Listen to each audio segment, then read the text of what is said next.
Have you ever looked at your bank account and wondered where all your money went? You know the feeling. You earned a decent paycheck, you weren't exactly living like a millionaire, but somehow your savings account is looking about as impressive as a gas station sandwich. Meanwhile, your neighbor just bought another new gadget, your coworker is planning their third vacation this year, and you're sitting there wondering if you're the only person who apparently can't figure out this whole money thing. Well, here's something that might make you feel better and probably a little worse at the same time.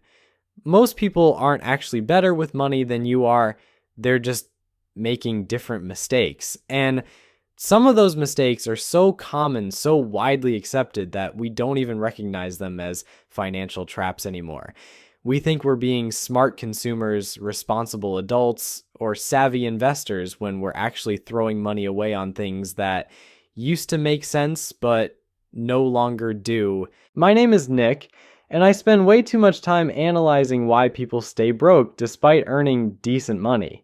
If you're tired of watching your hard-earned cash disappear into financial black holes disguised as smart purchases, make sure to subscribe and hit that like button, because what I'm about to share with you could literally save you thousands of dollars this year alone. The world has changed dramatically in the last decade, but our spending habits haven't caught up.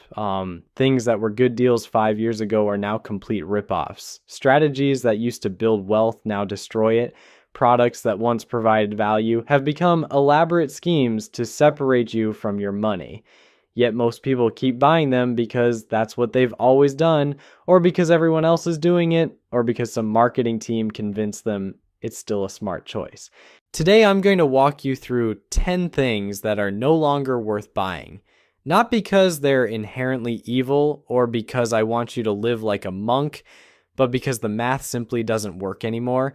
Each of these represents money that could be working for you instead of against you.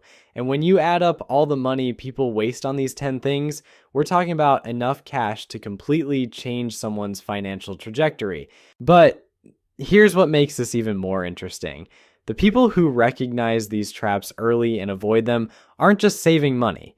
They're building wealth while everyone else is spinning their wheels. They're the ones who seem to magically have money for opportunities when they arise, who can take risks that others can't afford, who retire earlier and live more comfortably.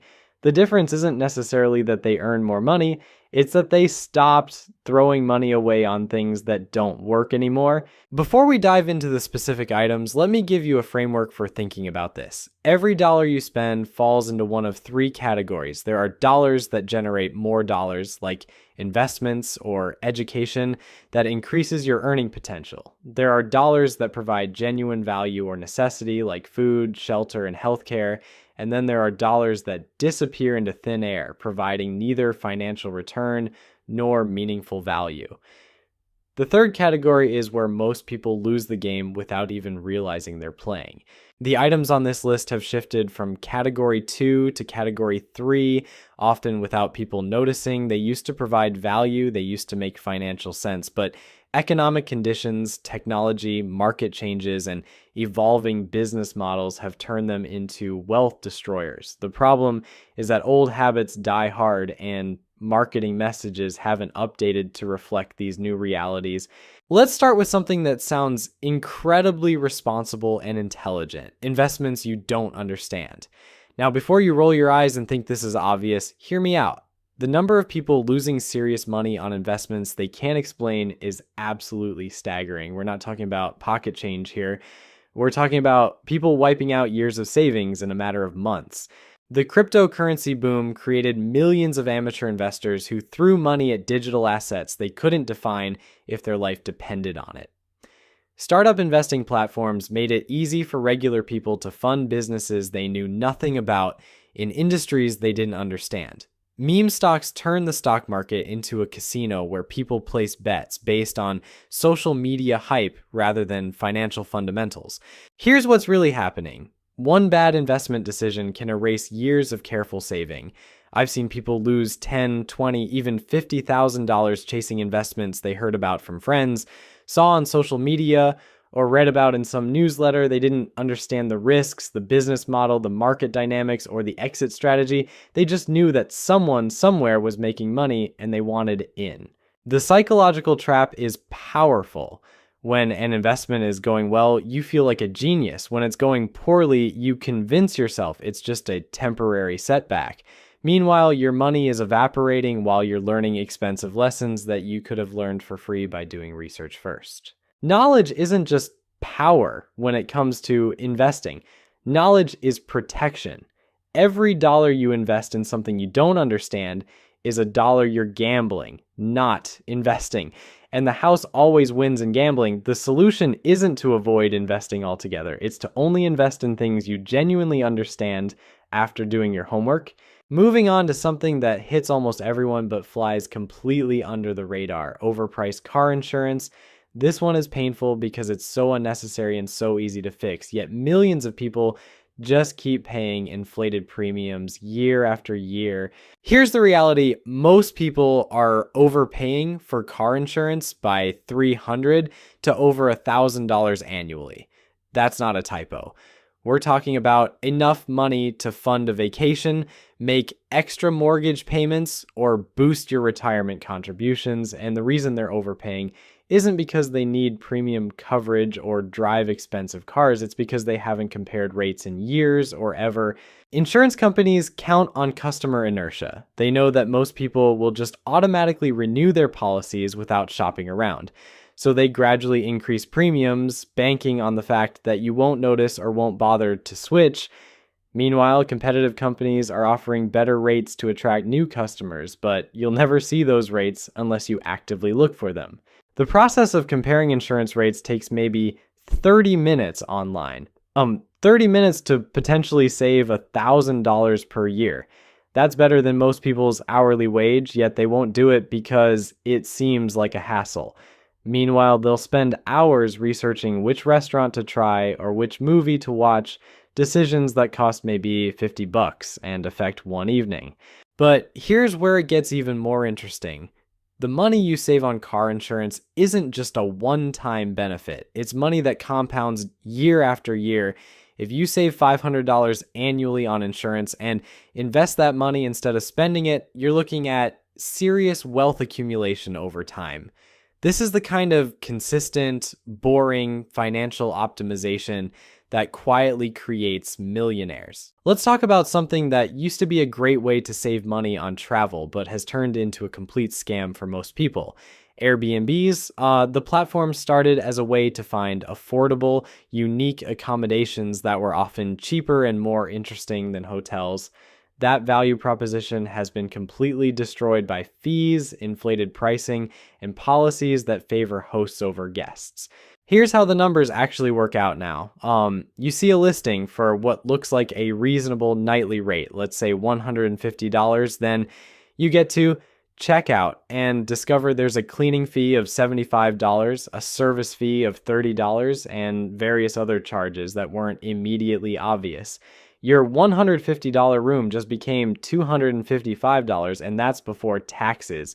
Compare that to a hotel room at $200 per night with no hidden fees, daily housekeeping, a front desk for problems, loyalty points, and the ability to cancel without losing money if your plans change. The Airbnb isn't just more expensive, it's less convenient and more risky.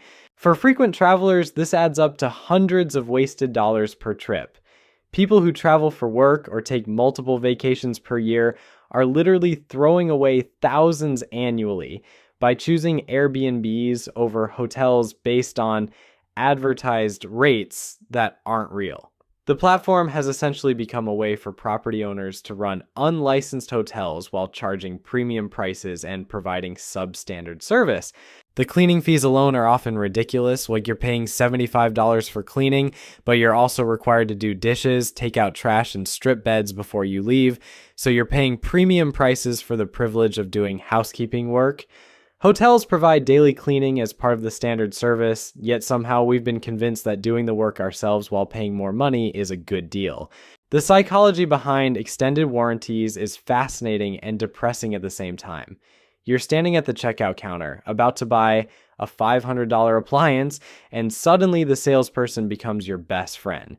They're deeply concerned about your future happiness and want to protect you from the devastating financial blow of potential repairs. For just $99, you can have peace of mind. What they don't mention is that extended warranties are pure profit centers with rejection rates that would make a dating app jealous. Here's the math that retailers don't want you to see. Extended warranties typically cost between 15 and 25% of the item's price, but the actual claims rate is usually under 15%. That means for every $100 consumers spend on extended warranties, only about $12 goes toward actual repairs. The rest is profit for the retailer and the warranty company. But wait, it gets worse. Most extended warranties don't even kick in until after the manufacturer's warranty expires, and they're loaded with exclusions that make them almost worthless when you actually need them. Water damage isn't covered, normal wear and tear isn't covered. If you move the appliance, that might void the warranty. If you didn't register it within 30 days using a process that requires 3 forms of identification and a blood sample, it's void. The real kicker is that most people never even try to use their extended warranties when something breaks. They either forget they have them, can't find the paperwork, or discover that the repair process is so complicated and time-consuming that it's easier to just buy a replacement. Meanwhile, that $99 you spent on warranty protection could have been invested and earning returns for years. If you're buying extended warranties on multiple items per year, you're easily wasting $500 to $1,000 annually on protection you'll probably never use and probably wouldn't work if you tried. That money could fund an emergency fund that actually protects you from unexpected expenses, rather than funding an insurance policy that exists mainly to generate profits for retailers. Let's move on to something that sounds incredibly smart and responsible, but often turns into an expensive lesson in food waste. Buying food in bulk when half of it ends up spoiling. The wholesale club membership seemed like such a good idea. You're going to save money by buying larger quantities at lower per unit prices. You're being a savvy consumer thinking ahead, planning for the future. Then reality hits and your refrigerator becomes a science experiment. The average American household throws away about 20% of the food they buy. 20%. That's like taking every fifth grocery dollar and setting it on fire. For a family spending $400 monthly on groceries, that's $80 worth of food going straight into the garbage. Over a year, that's nearly $1,000 of waste, and that's just average. Some families waste significantly more. Bulk buying amplifies this problem exponentially. You buy the giant container of strawberries because the per pound price is better, but strawberries last about 15 minutes before they start looking like a biology project. You stock up on fresh vegetables with the best intentions, but life gets busy, you order takeout a few times, and suddenly you're composting $50 worth of produce. The psychology is predictable. When you buy large quantities, you feel less guilty about waste because each individual item seems cheap. Throwing away one apple from a 3-pound bag doesn't feel as bad as throwing away a single apple that costs $2, but the math doesn't care about your feelings. Wasted food is wasted money, regardless of how you rationalize it. Even worse, bulk buying often leads to overconsumption of the things that don't spoil, like processed snacks and frozen foods. You buy the economy-size bag of chips because it's a better value, then eat twice as much as you normally would because it's there. You're saving money per unit while spending more money overall, and potentially compromising your health in the process. The solution isn't to never buy in bulk, but to be brutally honest about your actual consumption patterns. If you're consistently throwing away fresh food, you're not saving money by buying larger quantities. You're just wasting money in bigger increments while convincing yourself you're being financially responsible. Here's something that gets almost everyone because the marketing psychology is so powerful. Buying sale items you don't actually need. The clearance rack is like a black hole for common sense and disposable income. You see something marked down 50%, and suddenly your brain starts doing mental gymnastics to justify why you absolutely need this thing you'd never heard of 5 minutes ago. Retail psychology has turned saving money into spending money, and most people don't even realize it's happening. You walk into a store looking for one specific item, but there's a sale on something completely different. The original price was $70, but today only it's $35. You're saving $35, except you're not saving $35. You're spending $35 on something you didn't want or need until a price tag told you it was a bargain. The average person spends hundreds of dollars per year on sale items they never use. Clothes that hang in closets with tags still attached. Kitchen gadgets that take up drawer space but never see actual food. Books that sound interesting at clearance prices but never get opened. Electronics that seem like good deals until you realize you already have something that does the same job. Here's what makes this particularly insidious. Every time you buy something on sale that you don't use, you're not just wasting the money you spent, you're also giving up the opportunity to invest that money or spend it on something you actually value. That $35 clearance purchase could have been $35 toward paying off debt, building an emergency fund, or investing for retirement. The clearance mindset creates a scarcity mentality that overrides rational decision making. You feel pressure to buy now because the sale won't last forever. Even though similar sales happen constantly, retailers rotate their clearance inventory specifically to create this sense of urgency and scarcity. There will always be another sale, another clearance event, another limited time offer. The solution is simple but requires discipline. Where never buy something just because it's on sale. Buy things because you need them, want them, and would purchase them at full price. If the only reason you're considering a purchase is the discount, walk away. Your bank account will thank you, and your living space won't be cluttered with regrettable bargains. Now let's talk about something that hits people right in the emotions and the wallet simultaneously.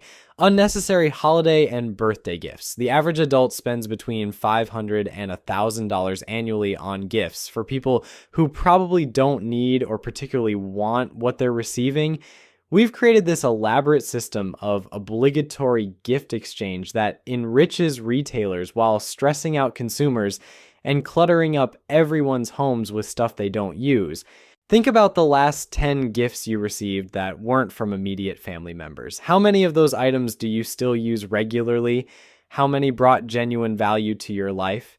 How many are sitting in a closet, drawer, or garage serving no purpose other than generating guilt when you consider throwing them away? The gift-giving industrial complex has convinced us that love and friendship are measured in dollars spent at retail establishments.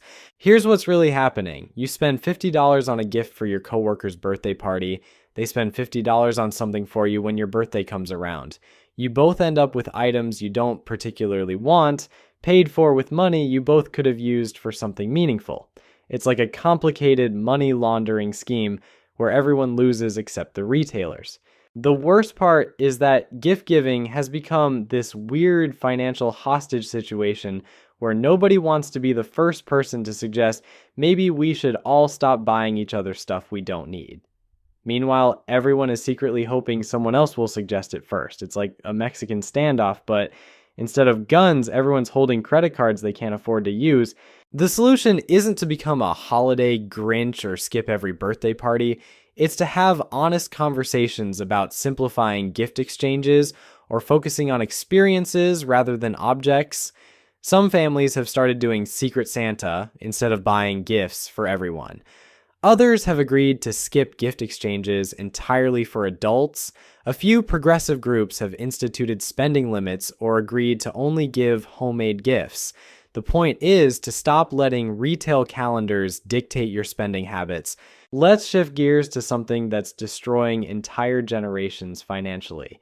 Paying for degrees you don't use, the higher education industrial complex has convinced millions of people that any degree is better than no degree, regardless of the financial mathematics. Meanwhile, graduates are walking across stages with pieces of paper that cost more than luxury cars and qualify them for jobs that pay less than skilled trades. Here's the brutal reality check. If you borrowed $40,000 to get a degree in a field where the average starting salary is $35,000, you didn't get an education. You got scammed. The debt payments on that education loan will follow you for decades, preventing you from buying home, starting businesses, or building wealth during your prime earning years. The psychology is understandable. Society has spent decades telling young people that college is the only path to middle-class prosperity. Parents want their children to have opportunities they didn't have. Students believe they're investing in their future earning potential. But when the math doesn't work, good intentions become financial disasters. The irony of student loans is particularly cruel. You're told education is an investment in yourself, but investments are supposed to generate returns. If your education generates negative returns for the first 15 years of your career, that's not an investment. That's an expensive mistake with a graduation ceremony. This doesn't mean education is worthless. It means being strategic about what you study and how much you're willing to pay for it. Community college transfers, in-state tuition, scholarships, and choosing fields with actual job prospects can make education a genuine investment rather than a financial death sentence. But borrowing 6 figures to study something with limited earning potential is like buying a Ferrari to deliver pizzas. Moving on to something that seems insignificant but adds up to shocking amounts over time. Small daily spending habits that provide zero lasting value. That $6 coffee every morning, the $12 lunch you grab because you didn't meal prep, the random snacks, energy drinks, and convenience store purchases that happen without conscious thought. Here's where the math gets depressing. A $10 daily habit costs you $3,650 annually. Most people have multiple $10 habits. The morning coffee run, the afternoon snack attack, the evening convenience store stop for whatever caught their eye. We're talking about enough money to fund a vacation, make significant debt payments, or build substantial emergency savings. But it's not just about the immediate cost. It's about the opportunity cost of that money. $10 invested daily at reasonable returns becomes enormous wealth over decades. Instead, it's buying temporary satisfaction that's forgotten within hours. You're trading long-term financial security for short-term convenience and momentary pleasure. The psychological trap is that each individual purchase feels insignificant.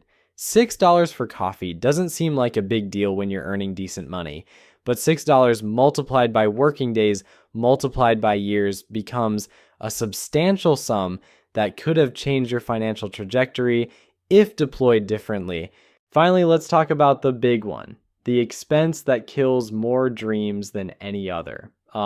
Overpaying for housing. It's like whether you're renting or buying, housing is typically the largest expense in most people's budgets. And because it's so large, even small mistakes in this category have massive financial consequences. The traditional advice is that housing should cost no more than 30% of your gross income. But in many markets, people are spending 40, 50, even 60% of their income on housing costs. This leaves virtually nothing for saving, investing, or building wealth. You become a slave to your mortgage or rent payment, working primarily to keep a roof over your head. Here's what happens when you overpay for housing. Every other financial goal becomes secondary. You can't build an emergency fund because all your money goes to housing costs. You can't invest for retirement because you're house poor. You can't take career risks or start a business because you need every paycheck to cover your oversized housing payment. You become trapped in a golden cage of your own making. The solution requires uncomfortable honesty about your actual needs versus your wants. Do you need the prestigious neighborhood or do you want it? Do you need the extra bedroom that will sit empty most of the time? Or would a smaller space allow you to build wealth? Do you need to buy right now, or could you rent affordably while saving for a larger down payment? Housing decisions made in your 20s and 30s determine your financial flexibility for decades.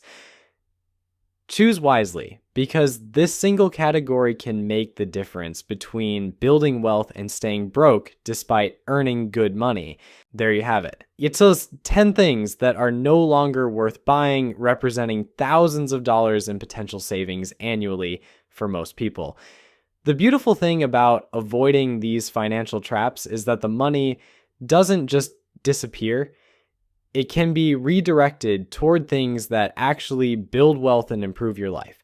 Stop funding these industries built on your financial ignorance and start building the life you actually want instead.